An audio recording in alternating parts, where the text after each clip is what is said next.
They told her never to go near the tower, never knock on that door, never look the cursed king in the eye.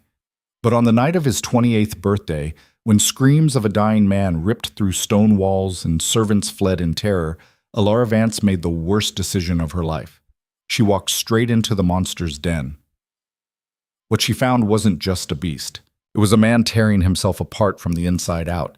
Claws shredding through skin, bones snapping and reforming, golden eyes flickering between human and animal. And when those eyes locked onto hers, the entire room went still. He didn't kill her. He stopped. This is the story of a girl who had nothing, a king who had everything, and the one moment that shattered both their worlds forever. If you're watching from New York, London, Manila, or anywhere in between, drop your city in the comments. Hit that like button. And whatever you do, don't leave before the end. Because what happens next? No one saw it coming. The rain that morning wasn't the kind that washed things clean. It was the filthy, relentless type that turned dirt roads into rivers of mud and made every step feel like a punishment. Alara stood outside the iron gates of St. Callum's orphanage with a bag slung over one shoulder and a handkerchief clutched in her other hand, watching the only home she'd ever known disappear behind sheets of gray water. Sister Margot hadn't even come to the door. 18 years old, that was the cutoff. No exceptions. The letter had been slipped under her door 3 nights ago, unsigned, impersonal. Your time here has concluded. May you find your path with grace. Grace. Right. Alara pulled her hood tighter and started walking. The handkerchief, small, embroidered with a faded silver crest she didn't recognize, was the only thing she'd been found with as a baby. No note, no name, just that scrap of cloth and a screaming infant left on the orphanage steps in the dead of winter. She'd asked about it once when she was 10. Sister Margot had looked at her like she'd spoken a curse word. Don't go chasing ghosts, girl. You're nobody. Accept it and move on. Nobody. The word had stuck to her like tar ever since. She walked for hours, maybe more. Time blurred when you had nowhere to be. The city of Ashmar spread out around her in shades of stone and smoke, a sprawling beast of a place where people moved fast and nobody looked twice at a girl in a patched coat. She passed market stalls selling rotting fruit, beggars curled under awnings, a man screaming at his horse in the middle of the street.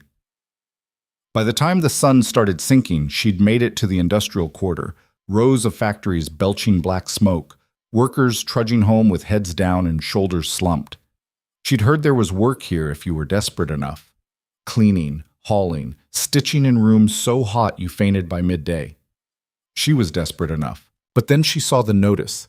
It was pinned to a wooden post outside a grimy tavern, the parchment already curling at the edges from the damp. The ink was sharp, official looking. Castle Draven seeks household staff. Room and board provided. Inquire at the northern gate before sunset. Alara stared at it. Castle Draven. Everyone knew that name. Everyone also knew to stay the hell away from it. King Cale Draven ruled the northern territories with an iron fist and a reputation that made hardened soldiers nervous. They said he was cursed, that he turned into something other when the moon was high, that servants who worked in his castle either lasted a month or disappeared entirely. But room and board meant a roof. It meant food. It meant not sleeping in an alley with one eye open. She tore the notice down and started walking north. The castle loomed at the edge of the cliffs like something out of a nightmare. Alara had seen it from a distance before. Everyone had. But up close, it was different. The walls were black stone, slick with rain and moss, stretching so high she had to tilt her head back to see the tops of the towers. The gate was iron, thick as a man's torso, and flanked by 2 guards who looked like they could break her in half without thinking about it. One of them, a broad-shouldered man with a scar running from his temple to his jaw, glanced down at her. "You here for the posting?" "Yes." Her voice came out steadier than she felt.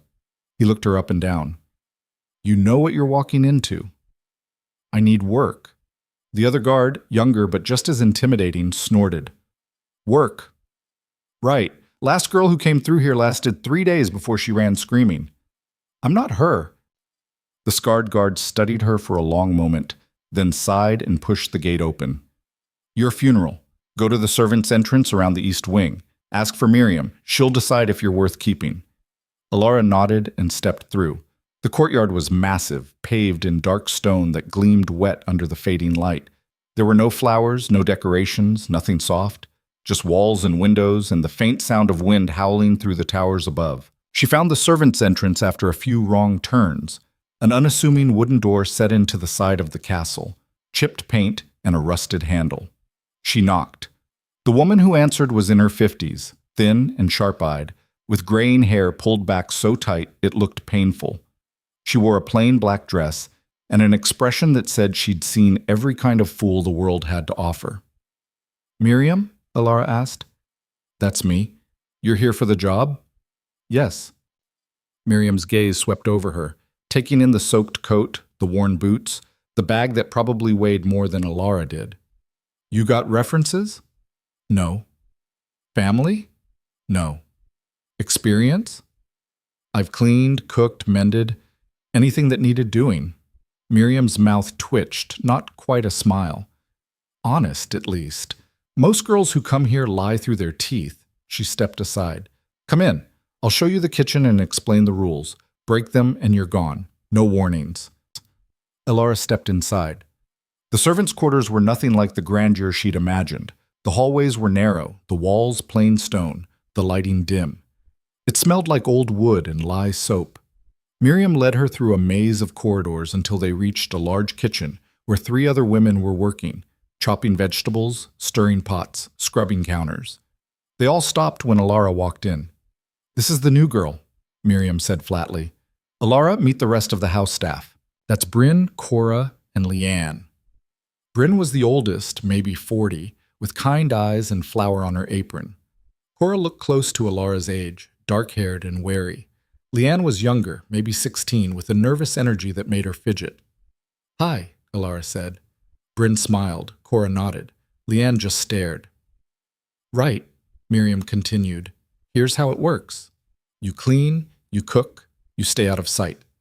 The king doesn't want to see you. The guards don't want to hear you. You do your job, keep your head down, and you'll be fine." "And if I don't?" Miriam's expression hardened. "Then you'll find out why the last girl ran." Alara swallowed. "Understood." "Good. You'll share a room with Leanne. Breakfast is at dawn. Work starts immediately after. Questions?" "Just one." Alara hesitated. "The king. Is he really cursed?" Miriam's voice was clipped. "Depends who you ask. Some say yes, some say he's just a bastard with a temper. Either way, you don't go near his chambers. Ever. Especially not at night." "Why not at night?" Miriam's eyes went cold. "Because that's when the screaming starts." The first week passed in a blur of exhaustion. Alara scrubbed floors until her knees ached, hauled water until her shoulders burned, and learned to move through the castle like a ghost. She quickly figured out the rhythms of the place, where the guards patrolled, when the head butler made his rounds, which hallways were safe and which ones you avoided if you valued your sanity. The other servants were complicated. Bryn was warm but cautious, the kind of woman who'd clearly learned not to get too attached to the new girls. She taught Alara how to polish silver without leaving streaks, and slipped her extra bread when Miriam wasn't looking. Cora was harder to read. She didn't talk much, but when she did, her words were sharp and efficient. She'd been at the castle for 2 years, longer than anyone else, and had a way of watching Alara that felt like a test. Leanne, on the other hand, wouldn't shut up. "You ever seen him?" she whispered one night as they lay in their narrow bunks. The room was freezing, the single window rattling in its frame. "Who?" Alara asked, though she knew. "The king." "No." "I did, once." Leanne's voice dropped even lower. "I was bringing linens to the upper floors and I heard this sound, like something was dying, and then I saw him through the door just for a second, and he wasn't right." Alara turned over to face her. "What do you mean?" "His eyes. They weren't human, they were gold, like an animal's." Alara didn't respond. She wasn't sure what to say. "Do you think it's true," Leanne pressed, "that he turns into a monster? I think people like to talk. But what if it's real?" Alara closed her eyes. "Then we stay out of his way." On. She saw him for the first time on her 10th day.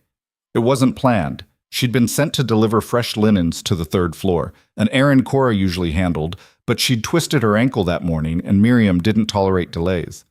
Alara climbed the narrow servant's staircase, arms full of folded sheets, and emerged into a hallway she'd never seen before. It was different up here, wider, darker. The walls were lined with portraits of stern-faced men and women, all of them wearing the same silver crest she'd seen on her handkerchief. She froze.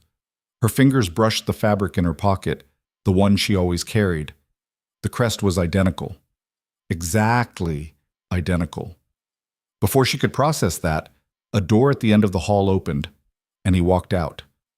Cale Draven was taller than she'd expected. Broad-shouldered, dressed in black from head to toe, with dark hair that fell just past his collar and a face that looked like it had been carved out of stone. But it was his eyes that stopped her cold. Gold.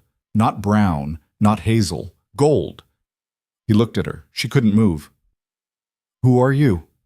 His voice was low, rough, like he hadn't spoken in days. I'm sorry, Your Majesty. I was just... linens. I was bringing linens." He didn't blink. "You're new." "Yes." "What's your name?" "Alara Vance."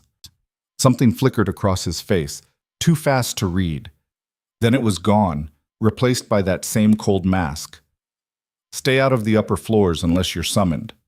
"Yes, Your Majesty." He walked past her without another word, his footsteps echoing down the hall.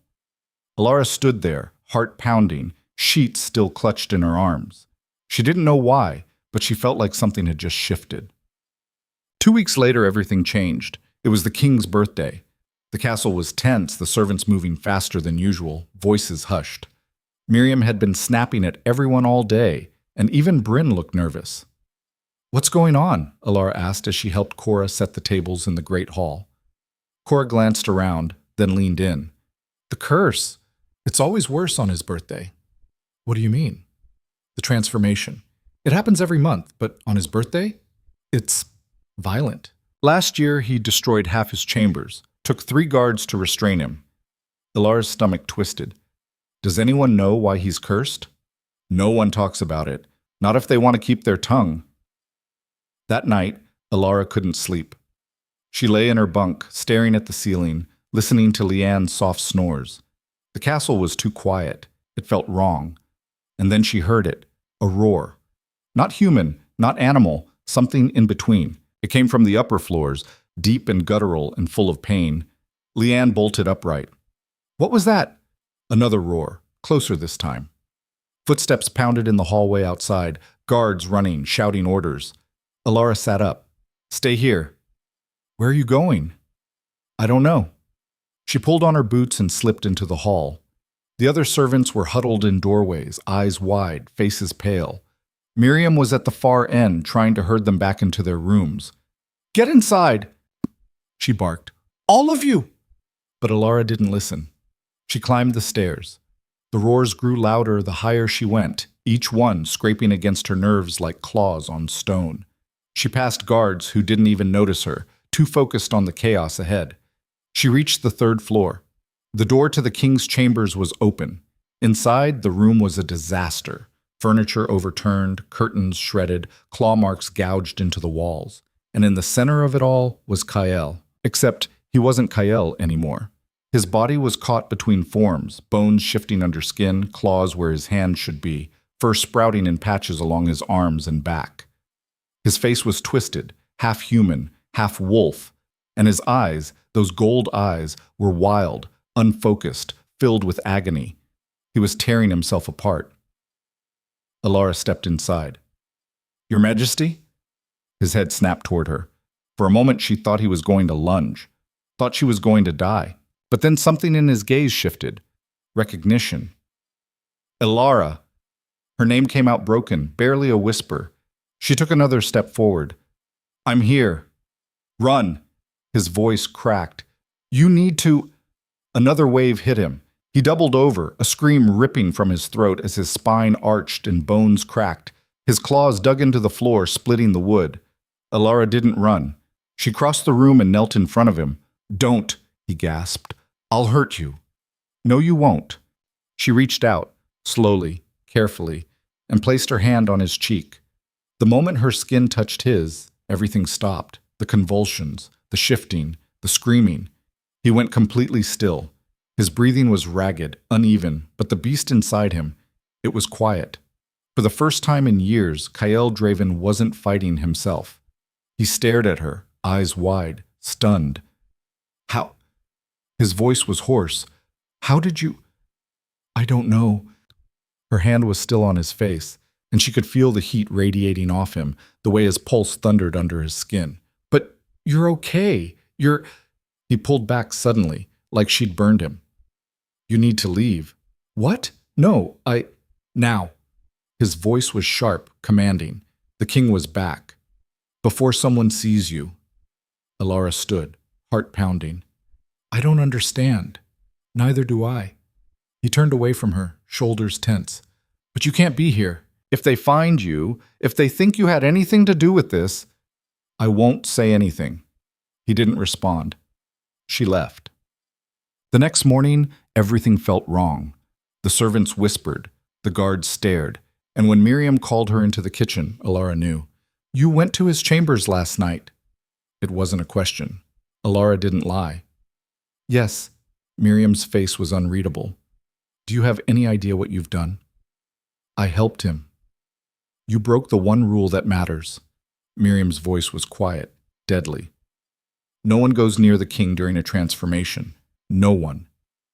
He was dying. And that's not your concern. He stopped. Alara's hands clenched into fists. When I touched him, he stopped. Doesn't that mean something? Miriam stared at her for a long moment. Then she sighed, suddenly looking every one of her 50-plus years. It means you're in more danger than you realize. From who? From everyone. Miriam turned away. Pack your things. You're leaving tonight. Alara's chest tightened. What?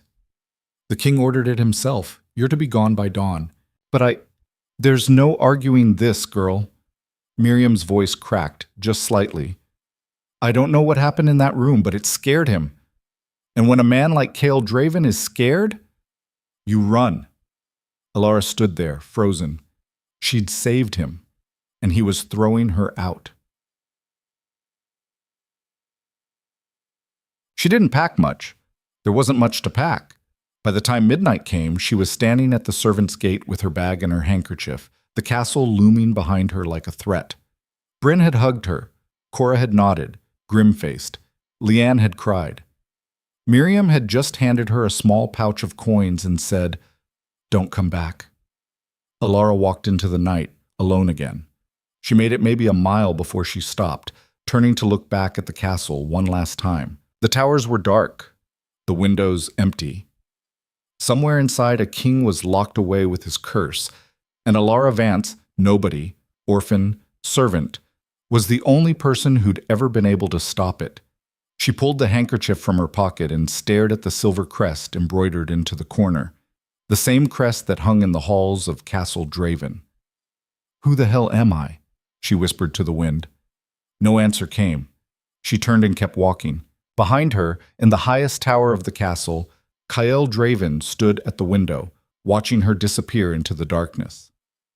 His hand was pressed against the glass, and for the first time in his cursed life, he felt something break inside him that had nothing to do with the beast. The coins Miriam had given her lasted 3 days. Alara spent the first night in a roadside inn that smelled like stale beer and unwashed bodies. The second night she slept in a barn, curled up in the hayloft with her bag as a pillow. By the third night, she was back on the streets of Ashmar, standing in the same industrial quarter where she'd started, staring at factory doors that had already turned her away twice. We don't hire drifters, the foreman had said, not even looking up from his ledger. I'm not a drifter. I just need work. Then get references. I have experience. I worked at Castle Draven. He'd finally looked at her then, eyes narrowing. Yeah, I heard about you. Word travels fast when someone gets thrown out of the king's household.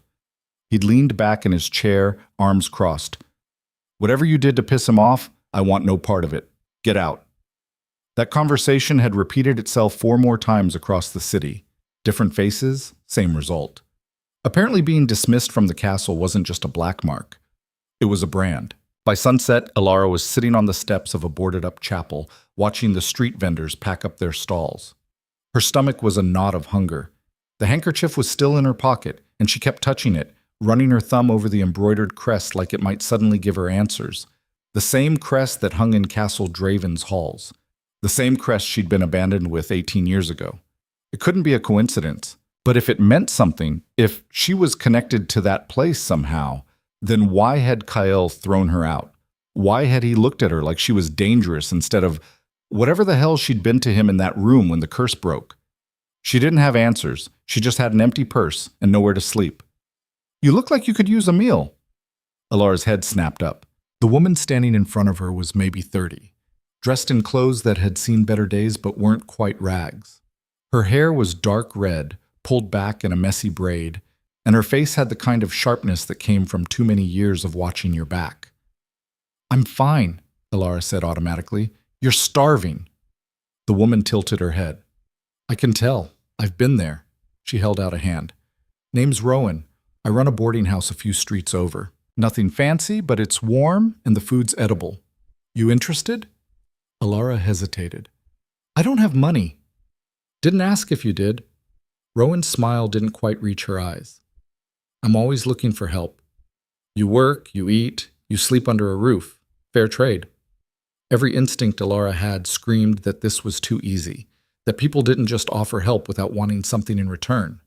But her stomach was eating itself, and the temperature was dropping fast. "What kind of work?" she asked.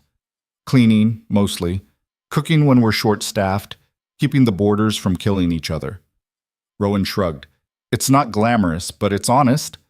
Ilara studied her face, looking for the lie. She didn't find one.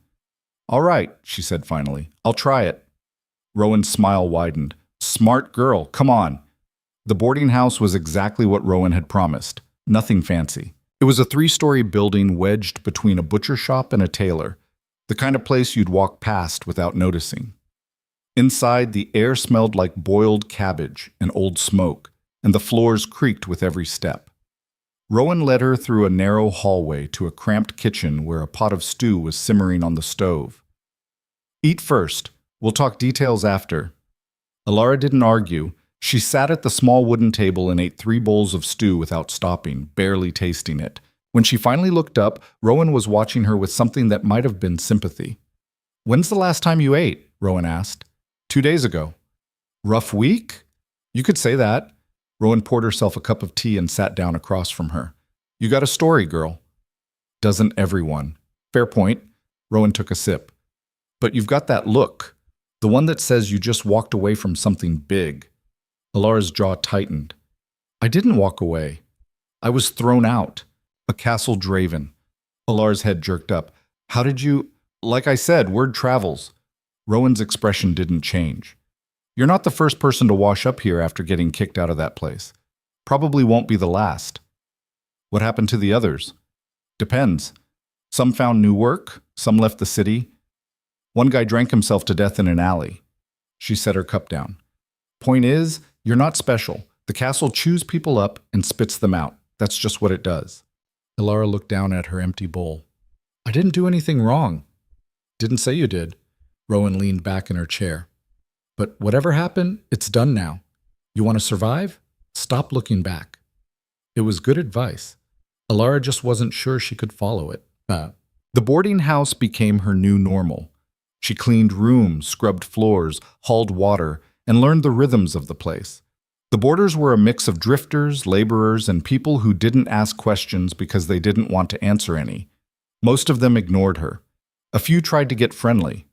One man, a wiry, gap-toothed drunk named Ferris, grabbed her wrist one night when she was collecting dishes. "What's a pretty thing like you doing in a dump like this?" he'd slurred, his breath reeking of cheap whiskey.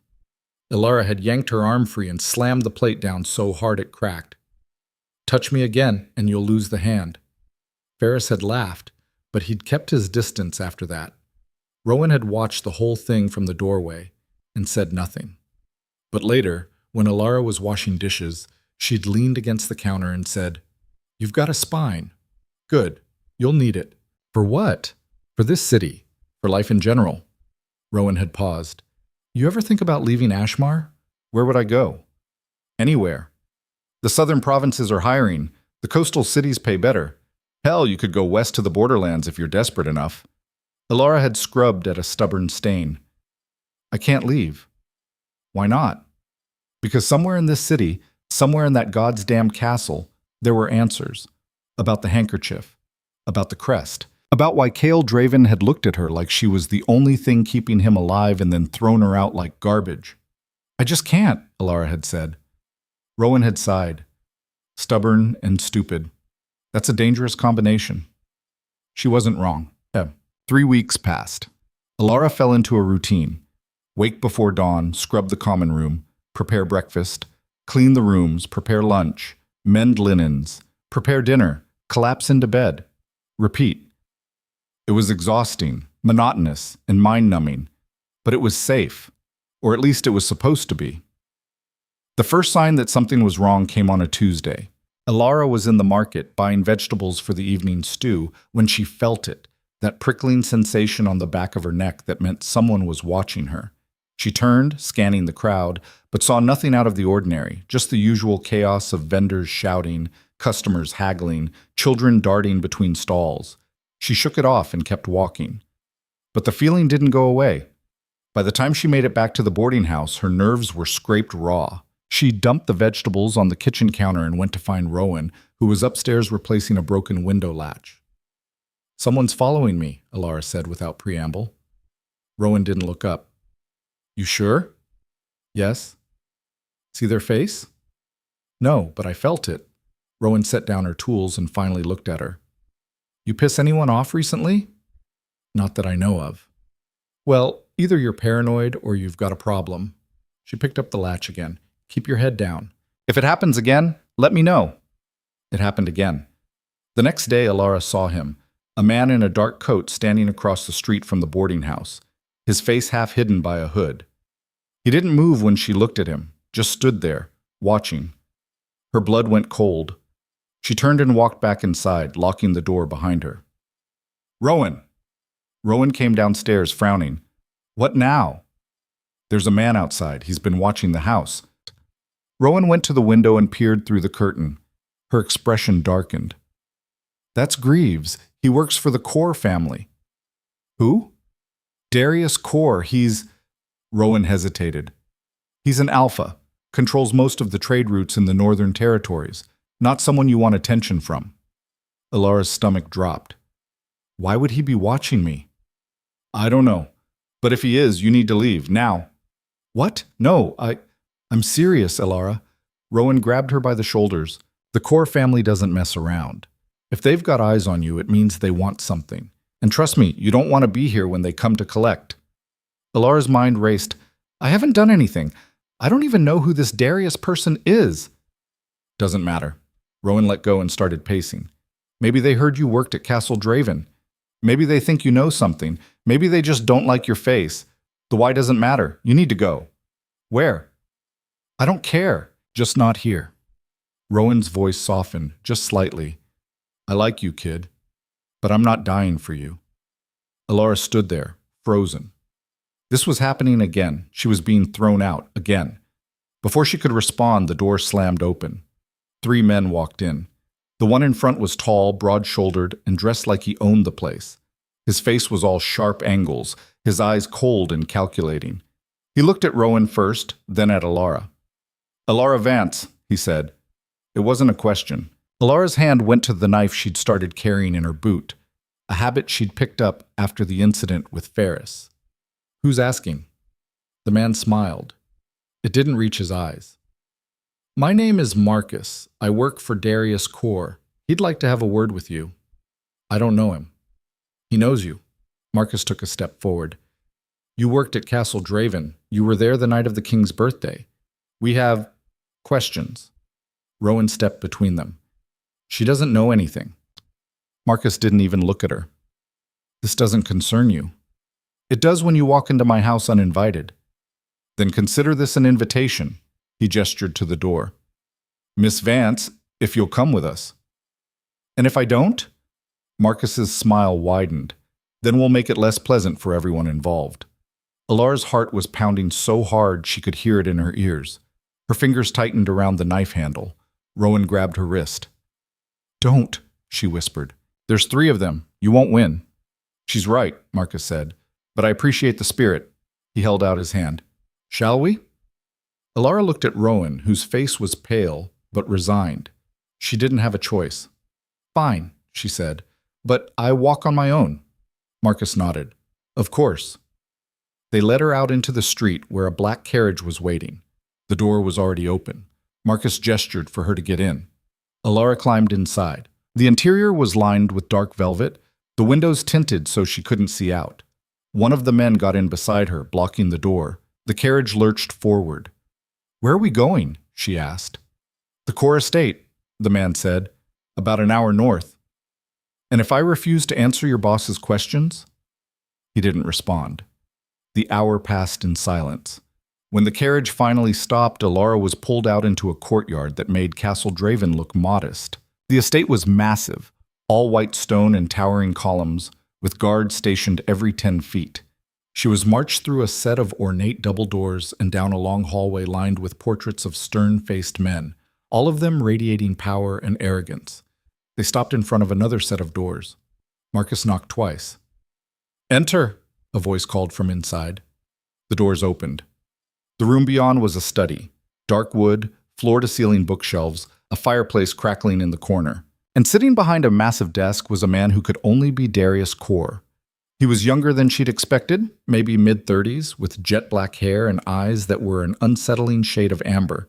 He was handsome in a dangerous way, the kind of man who knew exactly how much power he held and enjoyed it. He looked up when she entered, and his lips curved into a slow smile. "Alara Vance," he said, standing. "Finally. I've been looking for you." Alara didn't move. "Why?"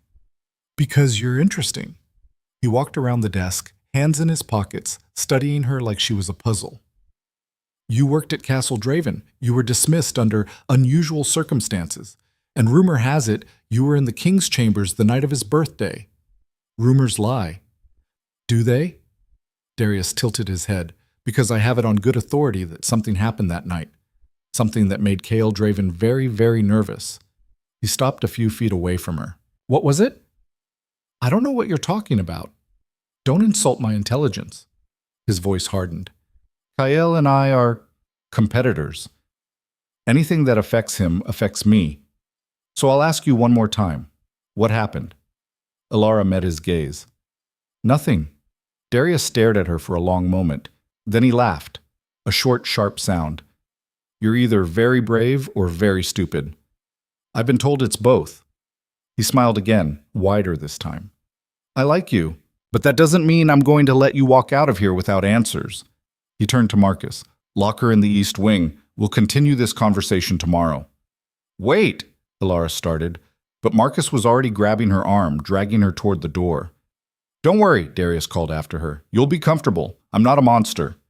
The door slammed shut. Bum. The East Wing was a prison dressed up as a guest suite. The room was large, well-furnished, with a 4-poster bed and a window that overlooked the estate grounds.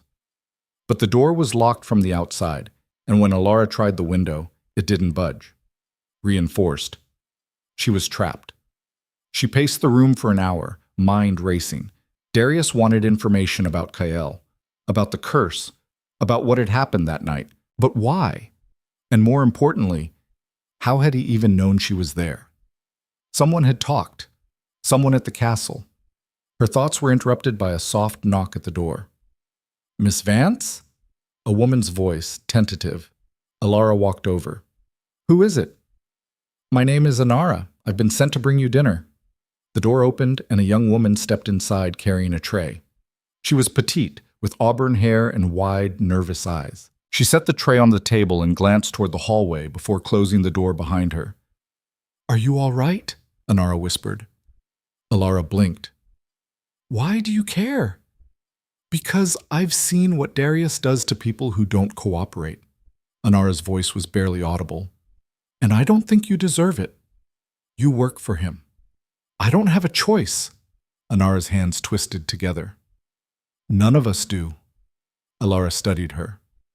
"Why are you telling me this?"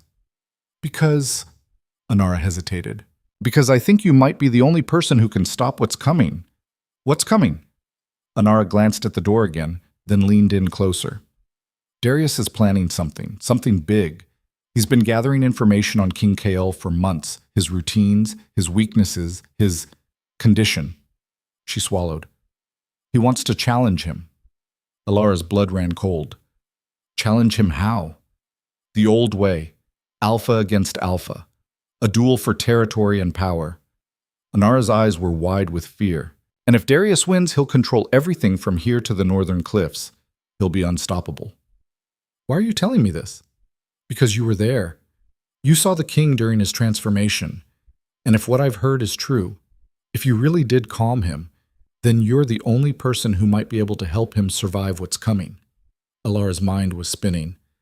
I can't help him. I don't even know where he is. He's at the castle, where he's always been. Anara's voice dropped even lower.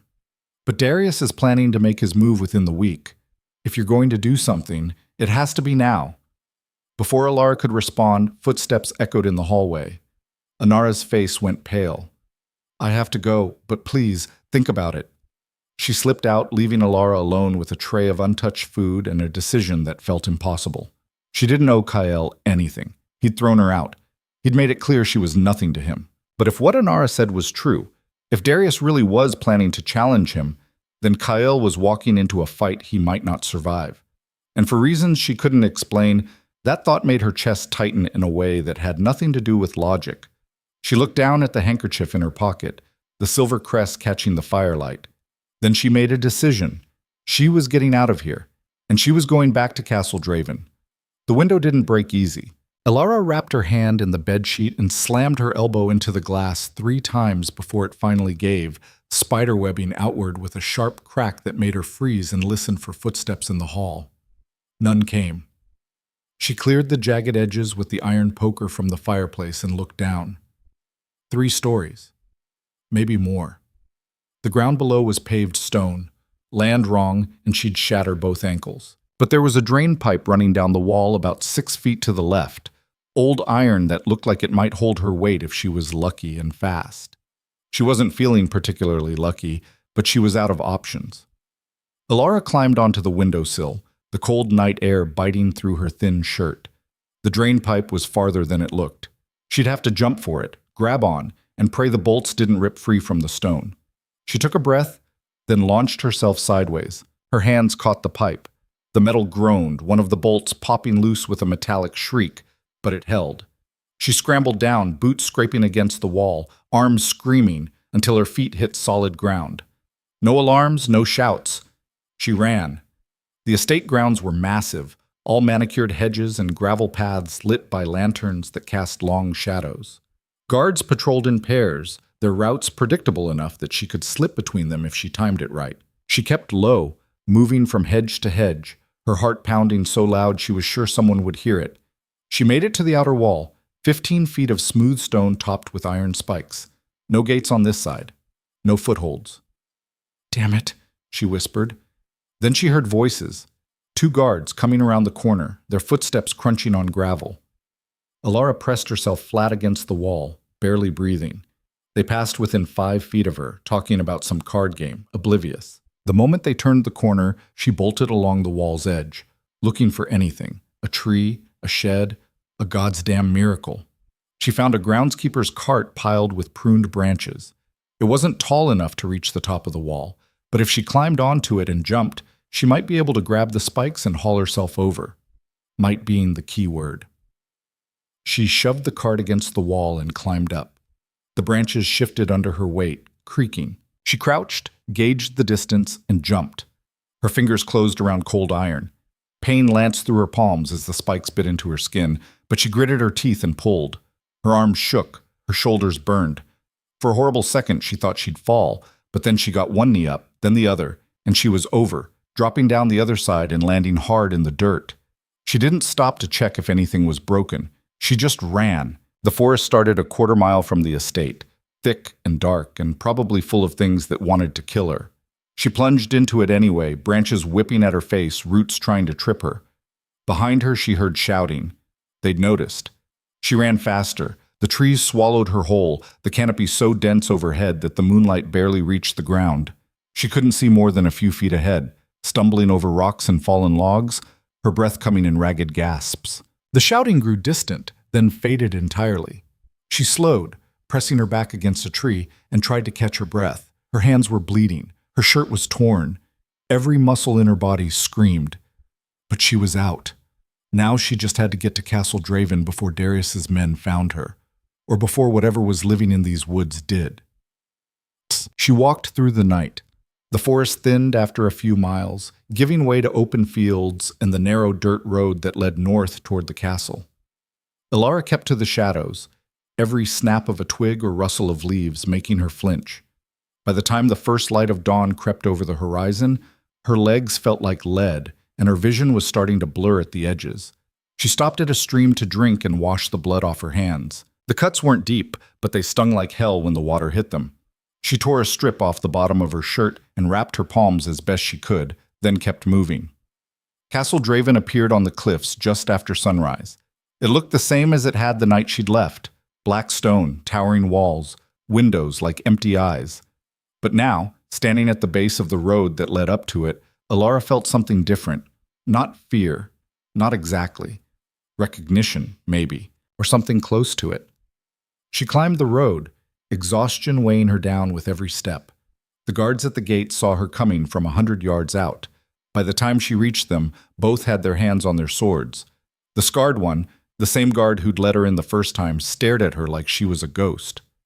"You've got a lot of nerve coming back here." "I need to see the king," Elara said. Her voice came out rougher than she'd intended. "The king doesn't want to see you. Miriam made that pretty clear when she threw you out. It wasn't Miriam's choice. It was his." She took a step closer. "And I need to talk to him. Now." The younger guard snorted. "You look like you crawled out of a ditch. What makes you think he'll even let you pass the gate?" "Because Darius Core is planning to challenge him, and if Kyle doesn't know about it, he's going to lose." Both guards went still. The scarred one's expression darkened. "How do you know that name?" "Because I just escaped from his estate." Elara held up her bandaged hands. "And I'm not making this up. Darius has been gathering information on the king for months. He's planning a formal challenge within the week. If you don't let me in, you're sentencing your king to death." The guards exchanged a look. "Stay here," the scarred one said. He disappeared through the gate.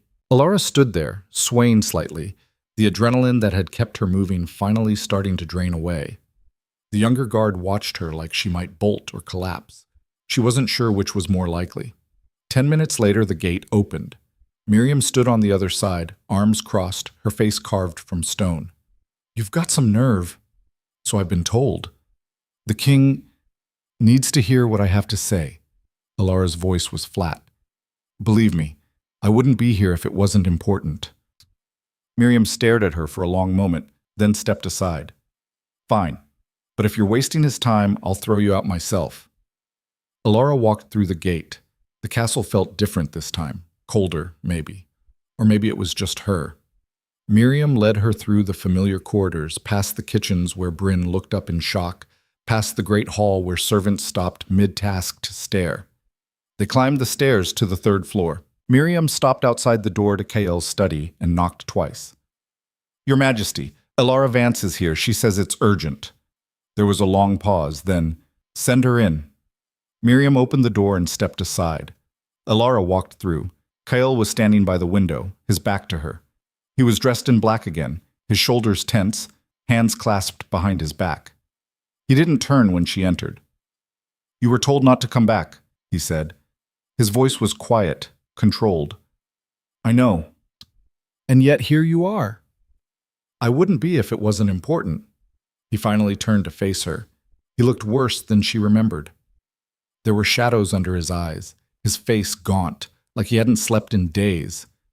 But those gold eyes were the same, sharp, intense, burning. They locked onto hers, and for a second, neither of them moved. "You're bleeding," he said. Elara glanced down at her hands. "It's nothing." "It's not nothing." He crossed the room in 3 long strides and grabbed her wrist, his touch firm but not rough. He unwrapped the makeshift bandage, revealing the cuts from the spikes. His jaw tightened. What happened? I escaped. From where? Darius Cor's estate. Kael's entire body went rigid. What? He had me taken 3 days ago. His men grabbed me off the street and brought me to his estate north of the city. Alara pulled her hand back. He wanted information about you, about the night of your birthday, about the curse. Kael's expression shifted. Anger, shock, something darker. What did you tell him?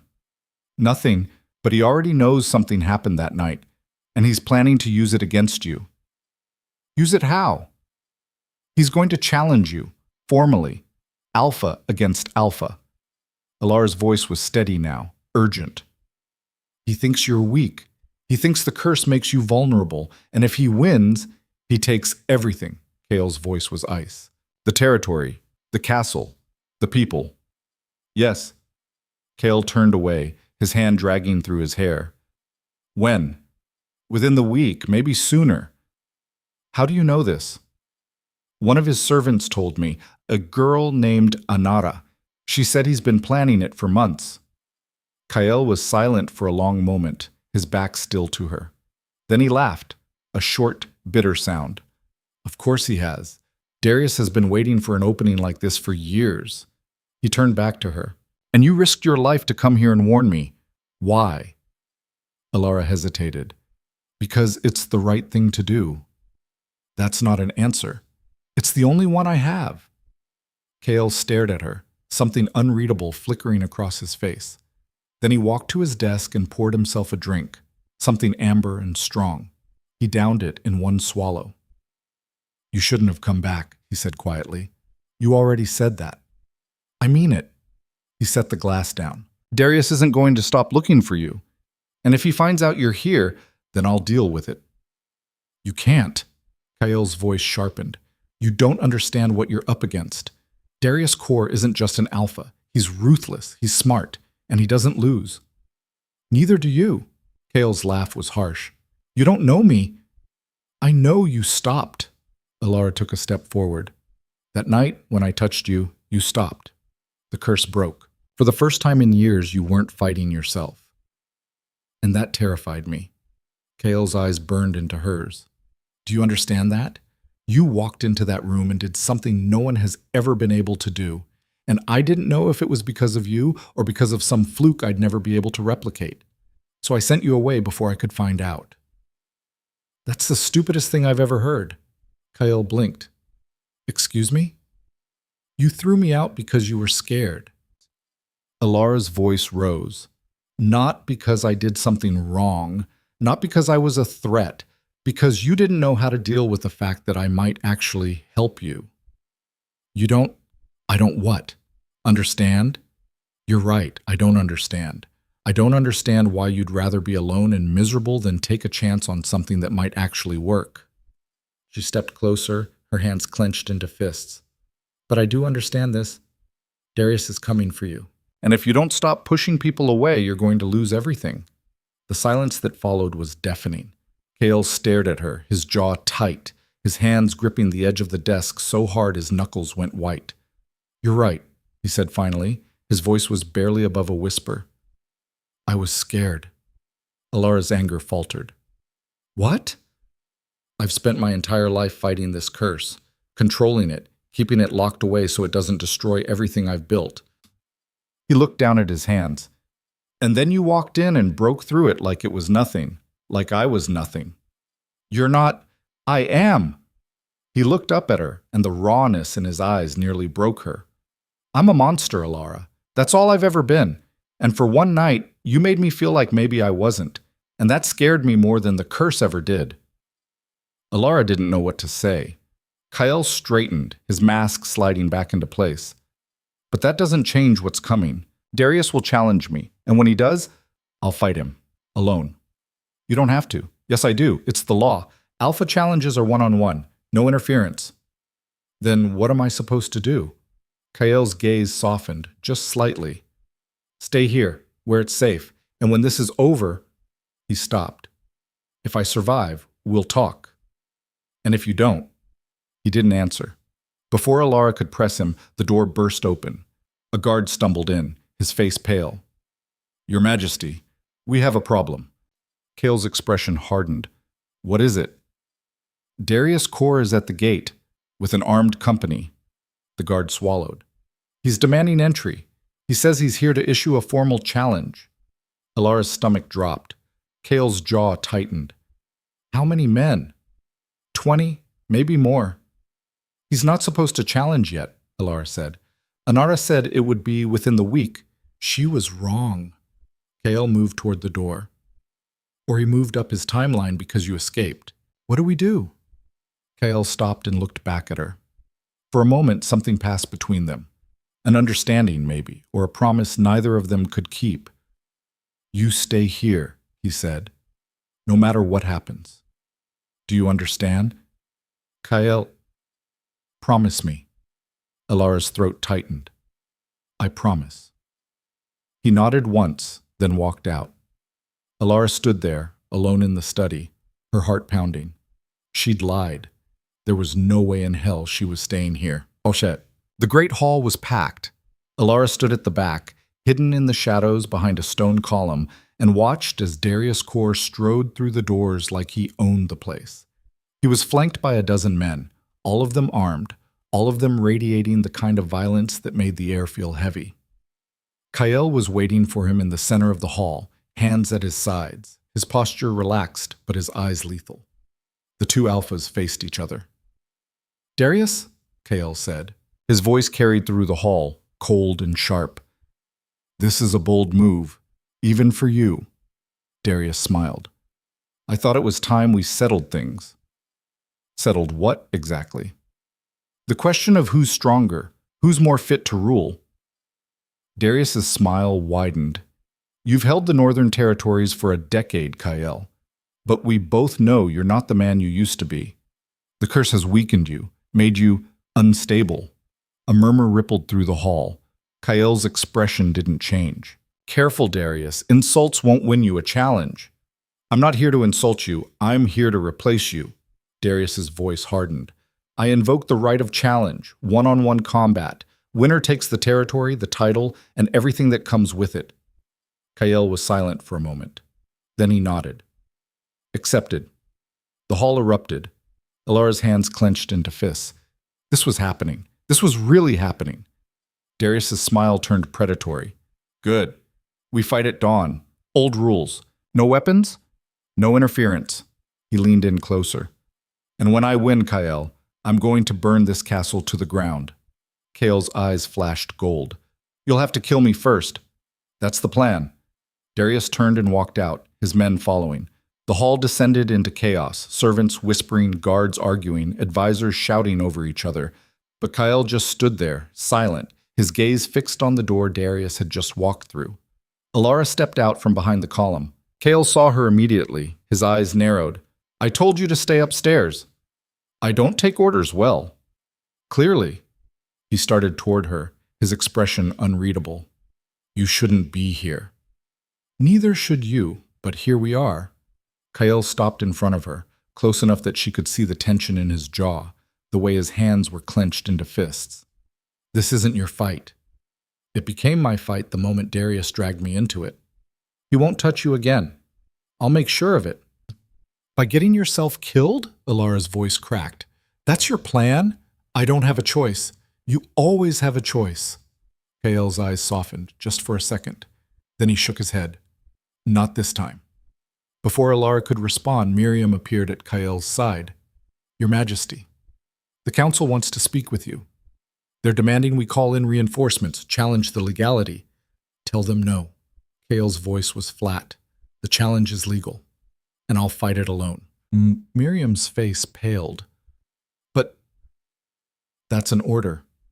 Miriam hesitated, then nodded and walked away. Kale turned back to Alara. Go back to your room. Lock the door, and don't come out until this is over. Kyle, please. The word came out rough, almost desperate. I can't focus if I'm worried about you. Alara stared at him, her chest tight. Then she nodded. Fine.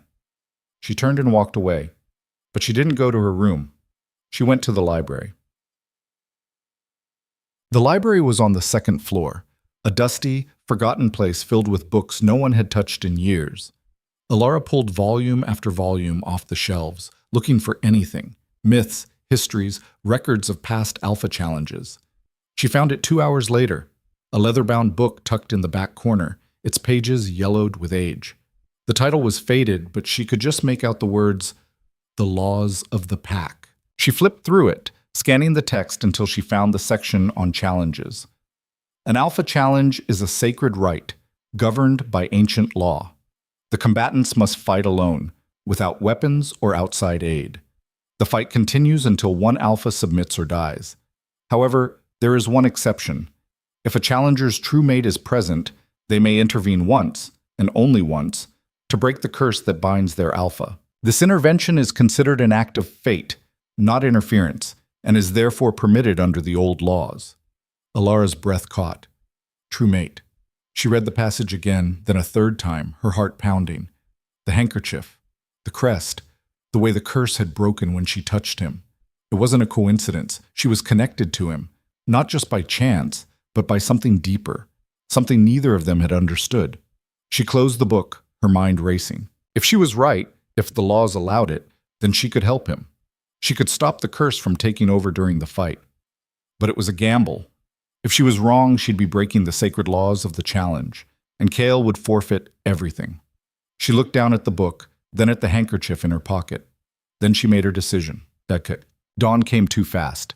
The challenge was held in the courtyard, a wide-open space ringed by guards and spectators. Darius stood on one side, stripped to the waist, his body all muscle and scars. Kale stood on the other, equally bare, his skin marked with old wounds and the faint shadows of the beast that lived inside him. Alara watched from the edge of the crowd, her heart in her throat. An elder stepped forward, his voice ringing out across the courtyard. The challenge has been issued and accepted. The rules are clear. No weapons, no interference. The fight ends when one alpha submits or dies. He looked at both men. Do you accept these terms? I do, Darius said. I do, Kael said. The elder stepped back. Then begin. Darius moved first. He was fast. Faster than Alara had expected. He closed the distance between them in seconds, his fist slamming into Kael's ribs with a sickening crack. Kael staggered, but didn't fall. He swung back, his fist connecting with Darius's jaw, snapping his head to the side. They circled each other, both breathing hard. Then Darius lunged again, and the real fight began. It was brutal. No strategy, no finesse, just raw, savage violence. They traded blows, each one harder than the last, blood splattering the stones beneath their feet. Kael was stronger, but Darius was relentless, never giving him a chance to recover. And then Alara saw it. Kael's eyes flashed gold. The curse was starting. His body began to shift, bones cracking, muscles bulging, claws pushing through his fingertips. He was losing control. Darius saw it too. He smiled, a vicious, triumphant thing. There it is, the monster, Kael roared, the sound inhuman, and lunged. But he wasn't aiming for Darius anymore. He was just attacking, blind with rage and pain. Darius dodged easily, letting Kael crash into the stone wall. Pathetic. Alara's hands clenched. She couldn't wait any longer. She pushed through the crowd, ignoring the shouts, and ran into the courtyard. Kael! She screamed. His head snapped toward her, his eyes wild, unfocused. Darius turned, his expression shifting to fury. What the hell is this? Alara didn't answer. She walked straight toward Kael, her hands raised. Alara, get back, someone shouted. Miriam, maybe, or one of the guards. But Alara didn't stop. She reached Kael and placed her hand on his chest, right over his heart. The courtyard went silent. Kael's body shuddered. The claws retracted. The gold in his eyes dimmed, and then, slowly, he looked down at her. Alara, he breathed. I'm here, she said, and I'm not leaving. Darius's face twisted with rage. This is interference. She's breaking the law. The elder stepped forward, his expression grave. The girl. She's his true mate, Alara said, her voice ringing out across the courtyard. She pulled the handkerchief from her pocket and held it up, the silver crest catching the light. This crest is the same as the one in this castle. I was born here. I belong here. and the old laws say a true mate can intervene once to break the curse. The elder's eyes widened. He looked at the handkerchief, then at Kael, then back at Alara. "Is this true?" he asked Kael. Kael stared at Alara, something raw and unguarded in his eyes. Then he nodded. "Yes." The crowd erupted. Darius lunged forward. "This is a lie! She's—" But Kael was already moving. He grabbed Darius by the throat and slammed him into the ground, his voice a low, deadly growl. "It's over." Darius struggled, his face turning red. "I'll kill you." "No." Kael's grip tightened. "You won't." And then, with a final bone-crushing squeeze, Darius went limp. Kael stood, breathing hard, and looked down at the alpha who'd tried to take everything from him. Then he looked at Alara. She was still standing there, the handkerchief clutched in her hand, her eyes wide. "You're really her?" he asked. His voice was hoarse. I think so," Alara whispered. Kael crossed the courtyard in 3 strides and pulled her into his arms, holding her so tight she could barely breathe. "Don't ever do that again," he said into her hair. "Do what? Save your life?" "Scare me like that." Alara's laugh came out shaky. "No promises." Around them, the crowd was still in chaos, shouting, arguing, demanding answers. But in that moment, none of it mattered. Because for the first time in her life, Alara Vance wasn't nobody. She was exactly where she was supposed to be. Kael didn't let go of her for a long time. Even as the courtyard descended into chaos, guards shouting, Darius's men backing away with their hands on their weapons, the council members pushing through the crowd demanding explanations. He kept his arms locked around her like she might disappear if he loosened his grip. Alara could feel his heart hammering against her cheek, could hear the ragged edge to his breathing. He was still half transformed, his skin burning hot under her hands, muscles coiled tight with adrenaline, and something else she couldn't name. "Kael," she said quietly, "people are staring. Let them. Your council looks like they're about to have a collective stroke. Good. Maybe it'll shut them up for once." Despite everything, Alara almost laughed. But then she pulled back enough to look at his face, and the laugh died in her throat. His eyes were still flickering between human brown and that unsettling gold, his pupils blown wide. There was blood on his mouth, Darius's, she thought, or maybe his own. "You need to let the healers look at you," she said. "I'm fine. You're bleeding from at least 3 places I can see." "I said I'm fine." His voice came out rougher than he probably intended. He closed his eyes, took a breath, and when he opened them again, the gold had receded. "I'm sorry, I know." Alara's hand was still on his chest, right over his heart. She could feel the way it was starting to slow, the transformation pulling back. "But we need to deal with this. All of it." Kael glanced over her shoulder at the crowd, his jaw tightening. Then he nodded and stepped back, though his hand caught hers and didn't let go. The elder who'd overseen the challenge was standing a few feet away, his expression caught somewhere between shock and calculation. Behind him, 3 council members were arguing in heated whispers, their faces red. "Your Majesty," the elder said carefully, "the challenge has been decided in your favor. Darius Kor submitted. He didn't submit. He lost consciousness." Kael's voice was flat. "There's a difference. Regardless, you are the victor. The territory remains yours." The elder's gaze shifted to Alara. "However, the matter of the girl's interference wasn't interference." Kael's grip on Alara's hand tightened. "She invoked the right of true mates. It's written in the old laws. You know this." "The laws require proof," one of the council members cut in, a thin man with a pinched face and cold eyes. "A handkerchief with a crest proves nothing. For all we know, she stole it." Alara's temper flared. "I didn't—" Kael raised his free hand, cutting her off. His voice dropped to something low and dangerous. "Are you calling me a liar, Counselor Varen?" Varen's face went pale. "Of course not, Your Majesty. I'm simply saying that the claim requires validation. The crest, her lineage, the bond itself, all of it must be verified before the Council can recognize her as your true mate." "Then verify it." Kael's tone left no room for argument. "But until you do, she stays here, under my protection. Is that understood?" The council members exchanged glances. None of them looked happy, but none of them were stupid enough to challenge him directly. Not when he was still covered in blood and radiating the kind of barely leashed violence that made the air feel heavy. "As you wish, Your Majesty," Varen said stiffly. "But we will need access to the castle records, and the girl will need to submit to questioning." "Fine." Kael turned to Alara. "Are you willing to answer their questions?" Alara met his gaze. There was something in his eyes, a silent question maybe, or a warning. She nodded.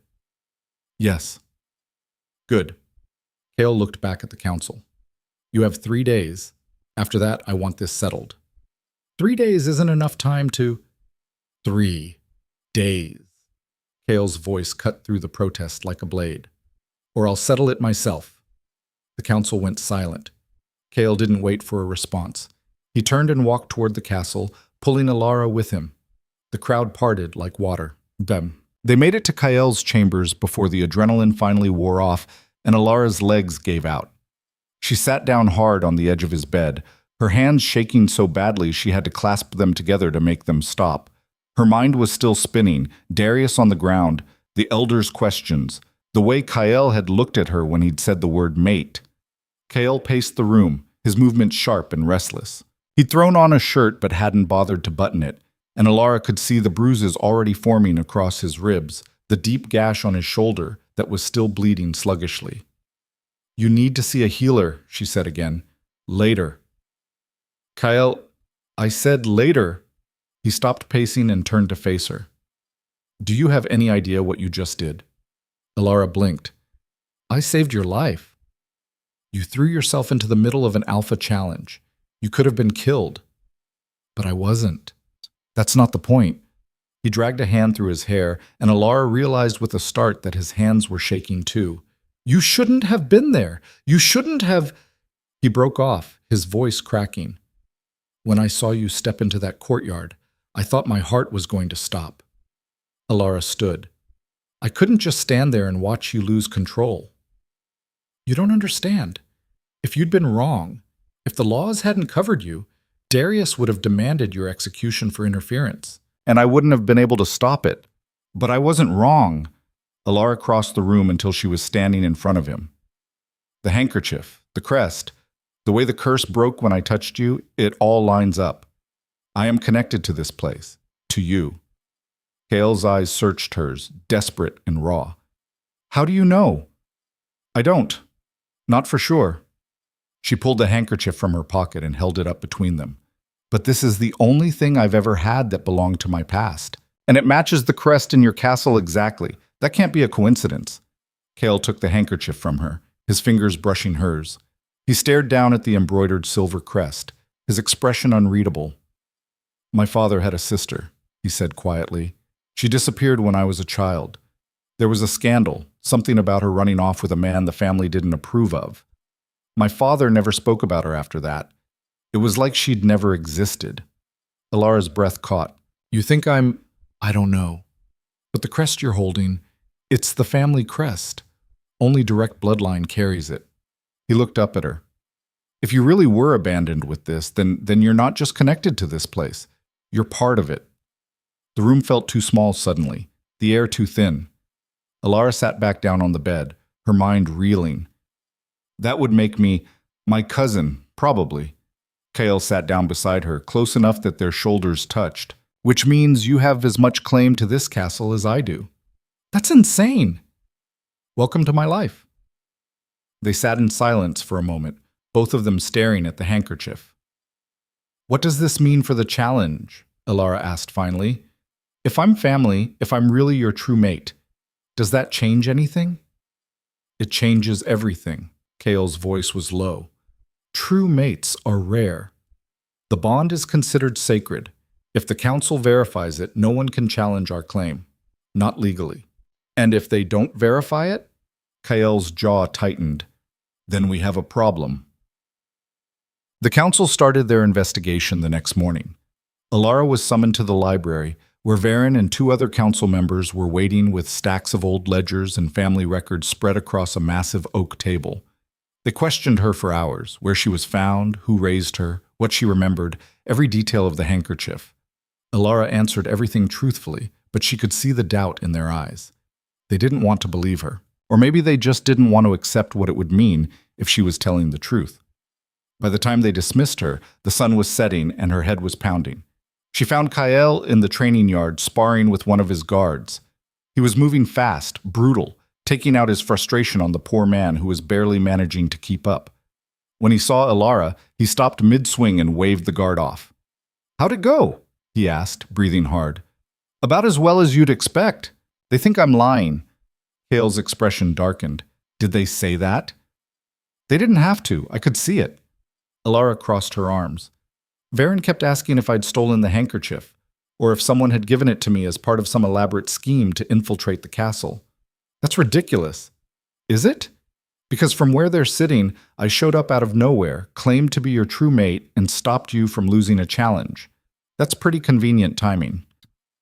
Kael grabbed a towel and wiped the sweat from his face. "They're scared." "Of what?" "Of change. The council's been running things their way for decades. If you're really my mate, if you have a legitimate claim to the bloodline, then they lose power. And they know it."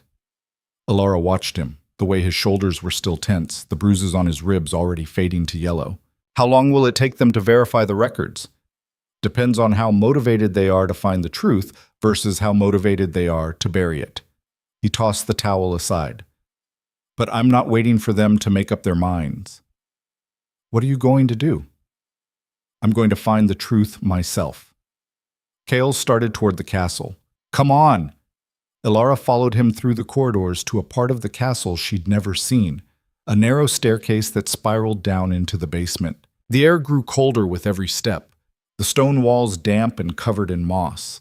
At the bottom, Kael pushed open a heavy wooden door.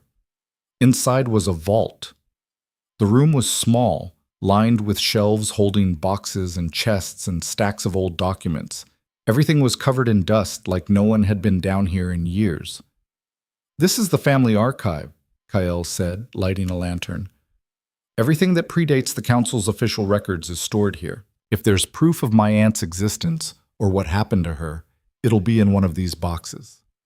They spent the next 3 hours digging through the archive. Most of it was useless. Old tax records, property deeds, letters about trade disputes. But then Elara found a wooden box tucked in the back corner, its lid carved with the same silver crest. "Kael," she said quietly. He was at her side in an instant. Together, they pried the box open. Inside was a collection of letters, all of them addressed to someone named Liana Draven. Kael's breath caught. That was her. My aunt. Elara picked up one of the letters and unfolded it carefully. The paper was brittle, the ink faded, but she could still make out the words. "My dearest Liana, I know your family will never accept us. I know what we're risking, but I would rather spend 1 year with you than a lifetime without you. When the time comes, we'll leave, together, and we'll build a life where no one can tell us we don't belong. Yours always." Marcus Elara's hands were shaking. She looked at Kael. "Do you know who Marcus is?" Kael shook his head. "But if Liana ran off with him, if they had a child, then that child would have been hidden, protected." Elara's voice was barely a whisper. "And if something happened to them, if they died or were killed, the child would have been left behind." Kael's eyes met hers, with nothing but a handkerchief to prove who they were. The silence that followed was deafening. Elara set the letter down, her heart pounding. "This doesn't prove anything. Not definitively." "No, but it's a start." Kael pulled out another letter, then another. "We need to find out what happened to Liana. If she had a child. If that child was you." They kept searching. 2 hours later, buried at the bottom of the box, Elara found a birth record. It was handwritten, the script elegant but hurried. Liana Draven and Marcus Vale welcomed a daughter on the 15th of winter's end. The child was named Elara. The paper slipped from Elara's fingers. Kael caught it, his eyes scanning the words. Then he looked at her, his expression stunned. "Elara, that's..." Her voice broke. "That's my name. It's not a common name." "No, it's not." Elara's chest felt like it was caving in. She'd spent 18 years believing she was nobody, that she'd been thrown away because she wasn't wanted. But this said she'd been named, that someone had loved her enough to write down her birth, to keep a record. What happened to them? She whispered. To Liana and Marcus? Cale flipped through the remaining papers. Near the bottom, he found a death certificate. Liana Draven Vale, died 17th of Spring's turn, cause fever. And below it, another. Marcus Vale, died 19th of Spring's turn, cause grief. Alara's knees buckled. Cale caught her, pulling her against his chest. I'm sorry, he said, his voice rough. I'm so sorry. Alara couldn't speak, couldn't breathe. Her parents hadn't abandoned her. They'd died. And someone, whoever had been left to care for her, had taken her to the orphanage and left her there with nothing but a handkerchief and a lie. Who brought me to St. Callum's? She managed to choke out. Who left me there? Cale didn't answer. But his arms tightened around her, and she knew he didn't have an answer. Not yet. By the time they emerged from the vault, it was past midnight. Kael sent word to the council immediately, demanding an emergency session. They convened in the great hall at dawn, all of them looking exhausted and irritated. Varen started to speak, but Kael cut him off. We found proof, he said, his voice ringing through the hall. He held up the birth record. Liana Draven had a daughter. Her name was Alara. She was born 18 years ago, and when her parents died, she was taken to St. Callum's orphanage. The council erupted. That doesn't prove, it proves everything. Kael's voice was sharp. The name, the crest, the timeline.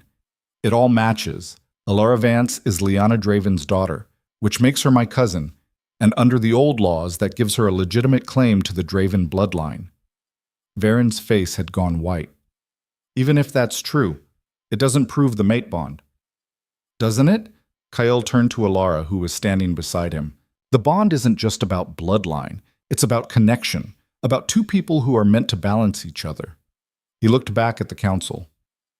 She stopped the curse, something no one else has ever been able to do. If that's not proof of a true mate bond, then I don't know what is.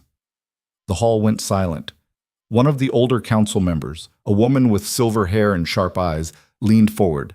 You're asking us to accept that this girl, who appeared out of nowhere, is not only your cousin, but also your destined mate. I'm not asking. Kael's voice was ice. I'm telling you. And if you refuse to recognize it, then you're refusing to recognize the laws you claim to uphold. The council exchanged glances. Finally, the elder who'd overseen the challenge stood. The evidence is compelling. But this is not a decision we can make lightly. We will need time to deliberate. You have until sunset, Kael said. After that, I'm declaring the bond official, with or without your approval.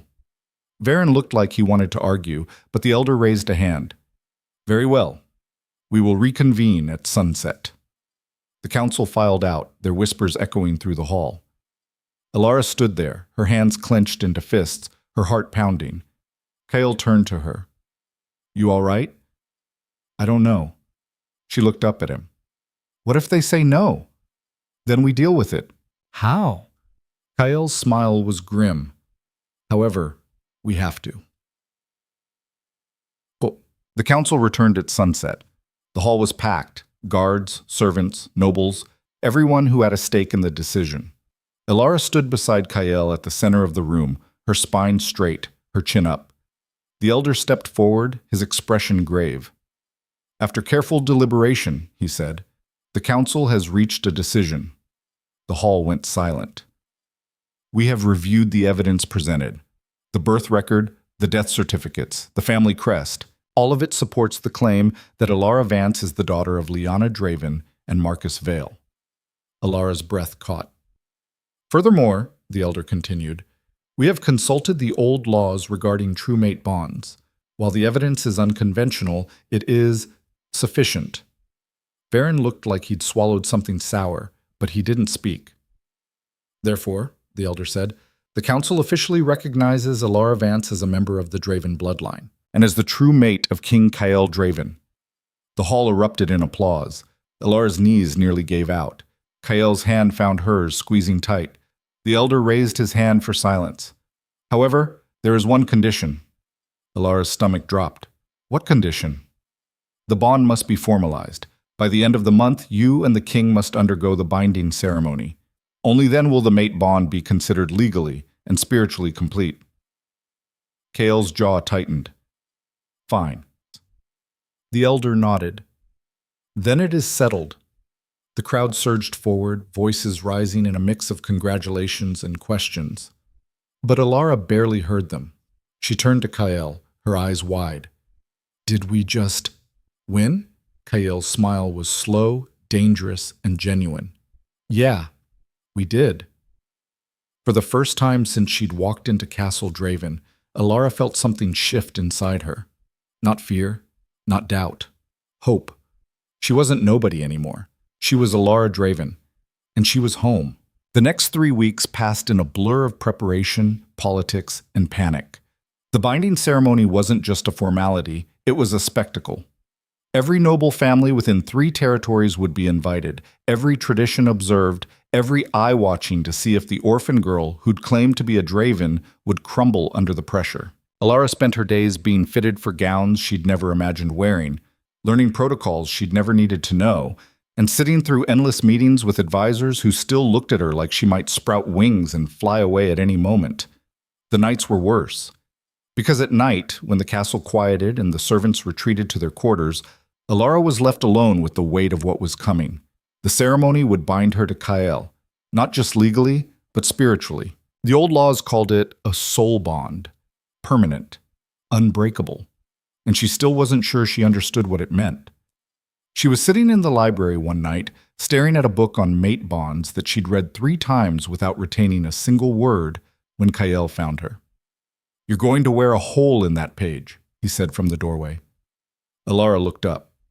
He was dressed casually, dark shirt, sleeves rolled to his elbows, hair still damp like he'd just come from the baths. He looked more relaxed than she'd seen him in weeks. "Can't sleep?" he asked. "Can you?" "Not really." He crossed the room and sat down across from her. "What's wrong?" "Nothing." "Liar." Alara closed the book with a snap. "I'm fine." "You've been staring at the same paragraph for 20 minutes. That's not fine." She looked at him, really looked at him. The bruises from the challenge were gone now, healed by whatever supernatural resilience came with being an alpha. But there were still shadows under his eyes, tension in his shoulders. He was carrying the weight of the upcoming ceremony, too. "Are you scared?" she asked quietly. Kael's expression shifted, something vulnerable flickering across his face before he hit it. "Of what?" "Of this. Of binding yourself to someone you barely know. I know you. You know the girl who stumbled into your chambers and somehow stopped your curse. That's not the same thing as knowing me." Kael leaned back in his chair, studying her. "Then tell me something I don't know." Alara blinked. "What?" "You heard me. Tell me something about yourself, something real." She hesitated. "Like what?" "Anything. Your favorite food. What you wanted to be when you were a kid. What keeps you up at night?" His gaze was steady, patient. "Just talk to me." Alara looked down at her hands. "I used to steal books from the orphanage library." "That's not very scandalous." "Sister Margot said reading was a waste of time for girls like me. That I should be learning to cook and clean, not filling my head with stories." Alara's mouth twisted. "So I'd sneak down at night and read by candlelight. Got caught once. She made me scrub the chapel floors for a week." "What kind of books?" "Adventure stories, mostly. Knights and quests and people who were brave enough to fight for what they believed in." She laughed, but it came out bitter. "Stupid, right? I was reading about heroes while I was sleeping in a room with 12 other girls and wondering if I'd even survive to 18. Kael's expression softened. "It's not stupid. Feels stupid now." "Why?" "You survived. You got out. And now you're here." He leaned forward. "You fought for what you believed in, Alara. You walked into my chambers when everyone else ran.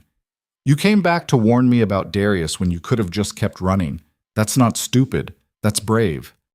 Alara's throat tightened. "I don't feel brave." "Good. That means you're smart enough to know what you're risking." They sat in silence for a moment. "Your turn," Alara said finally. "Tell me something I don't know." Kael's smile was faint. I hate being king. Alara's eyebrows shot up. What? I hate it. The politics, the council, the endless decisions that affect people's lives. I never wanted this. He ran a hand through his hair. My father died when I was 19. The curse had just started, and suddenly I was responsible for an entire territory while I was trying not to kill everyone around me. Why didn't you step down? Because there was no one else. My father's line ends with me. If I abdicate, the council takes control, and they'd tear the territory apart within a year. His jaw tightened. So I stayed, and I learned to control the curse enough to keep people safe. But every day I wake up wondering if this is the day I lose control and destroy everything I've tried to protect. Alara stared at him. She'd never heard him talk like this, raw, unguarded, honest. That's why the council hates me being your mate, she said slowly, because they thought they were one transformation away from taking over. Exactly. Kale's smile was sharp. And now they're stuck with both of us. Lucky them. Lucky us. Alara met his gaze, and something passed between them. An understanding, maybe, or the beginning of trust. I'm still scared, she admitted. Me too. Kael stood and held out his hand. But we'll figure it out, together. Alara took his hand and let him pull her to her feet. For the first time since the council's decision, the knot in her chest loosened just a little. The day of the binding ceremony dawned cold and clear. Alara woke before sunrise, her stomach churning with nerves. A small army of servants descended on her room immediately, bathing her, dressing her, arranging her hair in an elaborate style that involved more pins than seemed structurally sound. The gown they'd made for her was stunning, deep midnight blue, almost black, with silver embroidery that matched the Draven crest. It fit perfectly, hugging her waist before flowing out in layers of silk that whispered when she moved.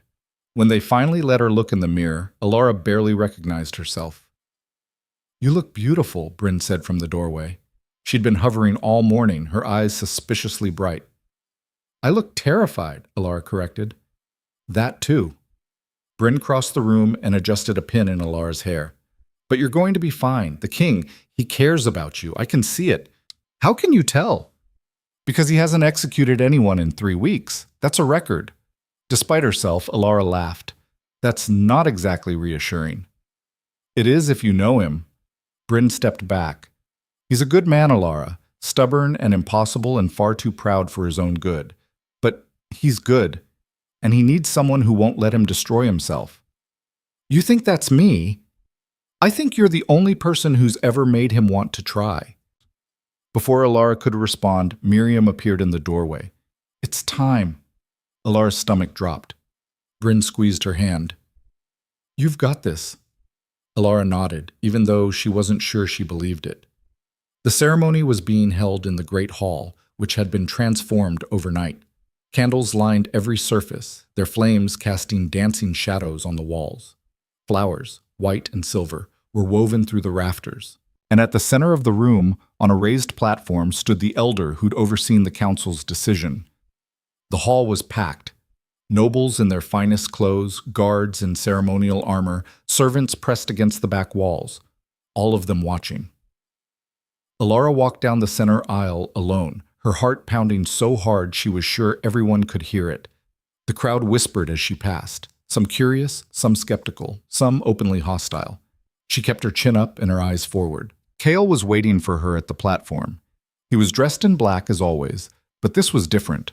Formal, regal, with the Draven crest embroidered in silver across his chest. His hair was pulled back, his face unreadable. But when his eyes met hers, something in his expression softened. Alara climbed the steps and stood beside him. The elder raised his hands, and the hall fell silent. We are gathered here to witness the binding of souls, he began, his voice carrying through the room. An ancient rite that joins two people not just in body, but in spirit. Once bound, the connection cannot be severed. It is eternal. Alara's hands were shaking. Kale noticed and reached out, his fingers brushing hers. The touch steadied her. The elder continued, reciting the old words, something about balance and strength, and the merging of two halves into one whole. Alara barely heard it. She was too focused on Kael, on the way his hand had closed around hers, warm and solid. Do you, Kale Draven, accept this bond? The elder asked. I do, Kale said. His voice was steady, certain. Do you, Elara Draven, accept this bond? Elara's throat was dry. She looked at Kyle, at the man who'd thrown her out and then fought a challenge to keep her, the man who'd trusted her when no one else would. I do, she said. The elder produced a silver cord, thin and delicate, and began wrapping it around their joined hands. By the old laws, by blood and spirit, I bind you together. What is joined here cannot be undone. The moment the cord tightened, Elara felt it. A rush of warmth that started in her hand and spread through her entire body, like lightning racing through her veins. She gasped, her knees buckling, but Kyle caught her, his arm wrapping around her waist. I've got you, he murmured. The warmth intensified, and suddenly she could feel him, not just physically, but deeper. His emotions, raw and overwhelming, flooding into her like a dam had broken.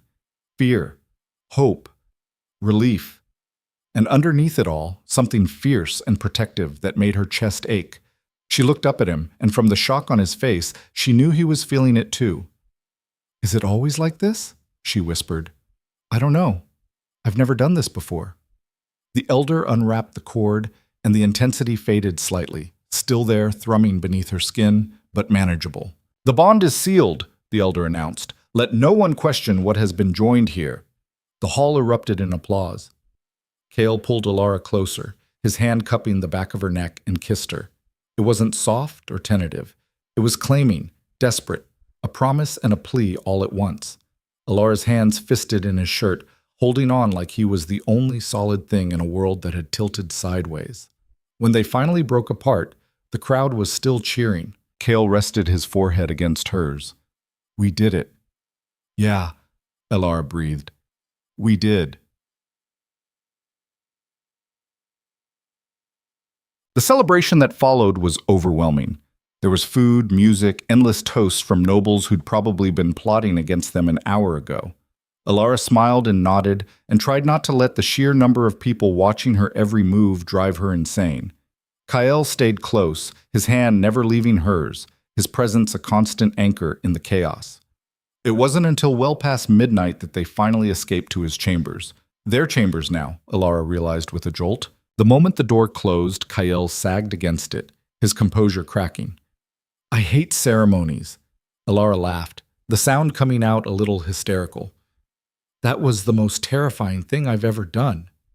More terrifying than breaking into my chambers during a transformation? At least then I wasn't being judged by 300 people.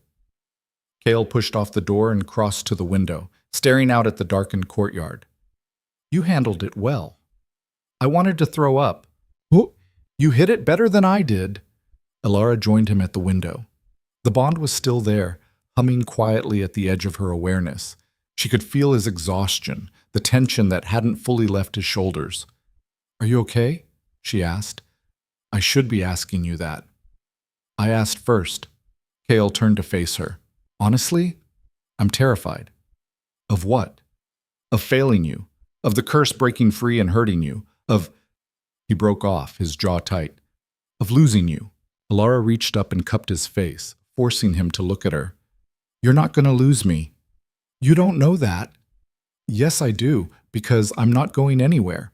Her thumb brushed across his cheekbone. You're stuck with me now, bond and all. Kyle's laugh was rough, but genuine. I can think of worse fates. Really? Name one. Being married to Counselor Varen. Elara snorted. Okay, you win. Kyle's hand settled on her waist, pulling her closer. The bond flared, warm and insistent, and Elara's breath caught. Can you feel it? Kyle asked quietly. The connection? Yes, it's... She struggled for the right word. Intense. That's one way to put it. His eyes searched hers. Does it scare you? A little, but not in a bad way. Kale's forehead dropped to hers. I'm going to spend the rest of my life trying to deserve you. You already do. Liar, Elara smiled. Maybe, but you're stuck with me anyway. They stood there, wrapped in each other, the bond settling into something steady and unbreakable. For the first time in her life, Elara felt like she belonged, Not because of a name or a bloodline or a piece of embroidered cloth, but because she'd chosen this. And Kael had chosen her. Parchet. The real test came 2 weeks later. The full moon rose over Castle Draven, and with it the curse stirred. Alara felt it through the bond, a restless, prowling thing that made Kael's emotions spike and crash. By the time the sun set, he was pacing their chambers like a caged animal, his eyes flickering between brown and gold. "You should leave," he said, his voice strained. "Go to one of the other wings, lock yourself in. Not happening. Alaris, we're bonded now. That means we face this together. You don't understand. When the transformation starts, I won't be able to control it. I could hurt you. You didn't hurt me last time. That was different. I was already transforming when you showed up. This time—" He broke off, doubling over as a wave of pain hit him.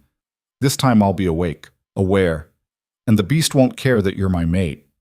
Alara crossed the room and knelt in front of him. "Then we'll make it care."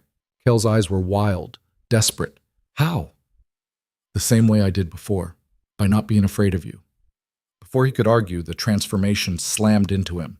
His body convulsed, bones cracking, muscles tearing. He tried to pull away from her, but Alara held on, her hands gripping his arms. "I'm here," she said firmly. "I'm not leaving." Kael's scream turned into a roar, inhuman and raw. His skin rippled, fur sprouting in patches, claws extending. But Alara didn't let go. Through the bond, she could feel the war raging inside him, the man fighting to stay in control, the beast demanding freedom. She reached deeper, pushing calm through the connection, not forcing it, just offering it. "You're safe. I'm here. You're not alone." Kael's body shuddered. The transformation slowed. His eyes, fully gold now, locked onto hers. For a horrible moment, she thought it hadn't worked, that he was too far gone. But then he spoke. "Alara." His voice was distorted, caught between human and animal, but it was his voice. You need to run. No. Please." "I said no." She pressed her hand to his chest, right over his heart. "You don't get to push me away. Not anymore." The beast inside him snarled, pushing against the bond, trying to break free.